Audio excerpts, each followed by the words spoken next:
এবং উনি যখন জিডি করতে গিয়েছে তখনও কিন্তু আমরা ওনাকে পুলিশের নিরাপত্তায় এনে মানে বাড়িতে রেখেছি এবং ওনার উপর গোয়েন্দা নজরদারি কিন্তু আমাদের প্রথম থেকেই অব্যাহত আছে। কিন্তু বাড়ি কেন্দ্রিক যেটা ওটা উনিও ওইভাবে আসলে ডিমান্ড করেন নাই আমাদের কাছে, তবে ওনার নিজের ফিজিক্যাল যে নিরাপত্তাটা এটা কিন্তু আমরা প্রথম থেকেই দিয়ে নিরাপত্তার কথাটা উনিও আসলে ওইভাবে কিন্তু ফিল করেন নাই যে আমার বাড়িতে কোনো কিছু হতে পারে, সম্পত্তিতে এই ধরনের মানে ডিমান্ড ওনার কাছ থেকেও ছিল না।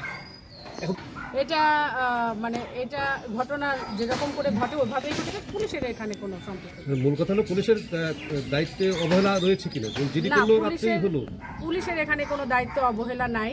এটা উনাকে আমরা কিন্তু সার্বক্ষণিকই উনার উপরে থ্রেট ছিল, উনি যেখানেই যাচ্ছে আমরা কিন্তু উনাকে নজরদারির মধ্যে রেখেছি, উনাকে আমরা কিন্তু সার্বক্ষণিক নিরাপত্তা দিয়েছি। এখানে পুলিশের অনেকগুলো মানে অর্ডারে কিছু জিনিস তৈরি করে রেখেছি। সময়